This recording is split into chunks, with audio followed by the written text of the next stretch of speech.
Halo guys, Assalamualaikum warahmatullahi wabarakatuh.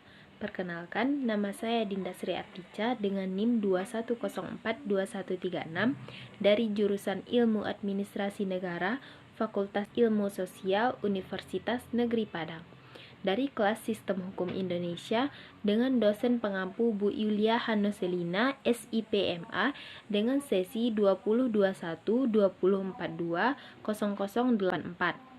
Baiklah, pada kesempatan kali ini saya akan memaparkan materi mengenai area hukum dengan 3 poin. Yang pertama yaitu hubungan hukum, yang kedua cakap hukum, dan yang ketiga ada kewenangan berhak. Baiklah, langsung saja kita masuk kepada pokok pembahasan yang pertama yaitu hubungan hukum. Hubungan hukum adalah hubungan antara dua buah subjek atau lebih, di mana hak dan kewajiban suatu pihak bertemu dengan hak dan kewajiban dari pihak lain. Adapun peranan hukum ada dua, yaitu yang pertama menyelesaikan perselisihan, dan yang kedua yaitu melakukan suatu kegiatan. Selanjutnya fungsi hukum. Di sini saya akan memaparkan beberapa fungsi hukum. Yang pertama yaitu sebagai alat pengatur tata tertib hubungan masyarakat. Maksudnya adalah alat petunjuk untuk kehidupan manusia dalam masyarakat hukum merupakan menunjukkan mana yang baik dan mana yang buruk. Yang kedua yaitu sebagai sarana menunjukkan keadilan sosial lahir batin. Maksudnya adalah adil apabila tiap orang dibiarkan haknya. Kemudian yang terakhir, fungsi hukum yaitu sebagai sarana penggerak pembangunan.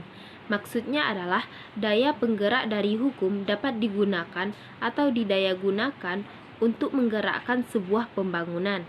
Di sini, hukum dijadikan sebagai alat untuk membawa masyarakat ke arah yang lebih maju.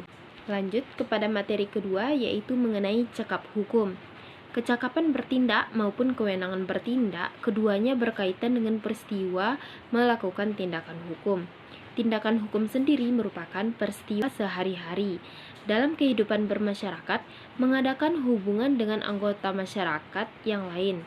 Karena tindakan hukum merupakan tindakan yang sehari-hari dilakukan oleh manusia, maka perlu pengaturan tentang kecakapan dan kewenangan bertindak.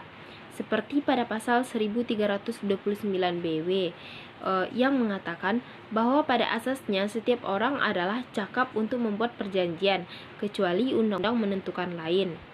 Karena membuat perjanjian adalah tindakan yang paling umum dilakukan oleh anggota masyarakat, maka dari ketentuan tersebut bahwa semua orang pada asasnya cakap untuk bertindak kecuali undang-undang menentukan lain.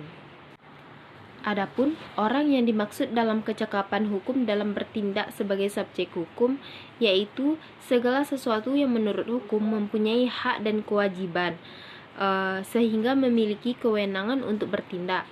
Berlakunya manusia sebagai pembawa hak atau subjek hukum mulai dari saat ia dilahirkan dan berakhir saat ia meninggal dunia.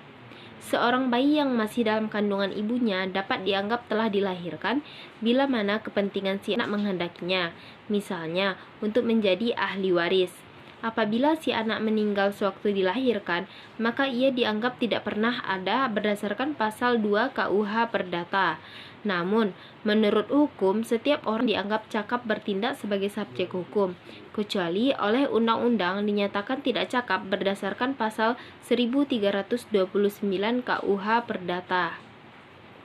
Adapun orang yang cakap adalah orang yang telah dewasa atau telah berusia 21 tahun dan berakal sehat. Sedangkan orang yang tidak cakap adalah orang yang belum dewasa dan orang yang ditaruh di bawah pengampuan yang terjadi karena gangguan jiwa, pemabuk, dan pemboros.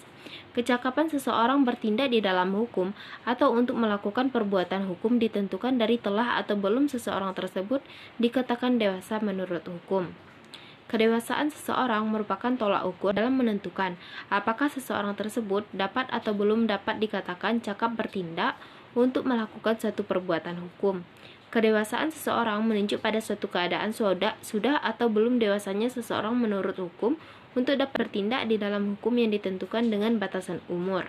Sehingga kedewasaan di dalam hukum menjadi syarat agar seseorang dapat dan boleh dinyatakan sebagai cakap bertindak dalam melakukan segala perbuatan hukum.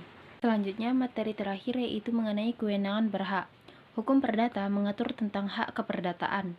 Dalam hukum perdata, setiap manusia pribadi mempunyai hak yang sama dan setiap manusia pribadi mempunyai wewenang untuk berhak. Sanksi hanya berlaku dan diterapkan pada kewajiban, bukan pada hak. Kewenangan berbuat pada hakikatnya melaksanakan kewajiban. Orang yang melalaikan kewajiban dapat dikenakan sanksi, sedangkan orang yang melalaikan haknya tidak apa-apa. Manusia pribadi mempunyai kewenangan berhak sejak ia dilahirkan, bahkan sejak dalam kandungan ibunya, asal ia dilahirkan hidup apabila kepentingannya menghendaki, yaitu pasal 2 KUHP. Baiklah, sekian pemaparan materi mengenai area hukum dari saya. Mohon maaf jika ada kesalahan, dan jangan lupa untuk like dan komen di bawah. Sekian dan terima kasih. Wassalamualaikum warahmatullahi wabarakatuh.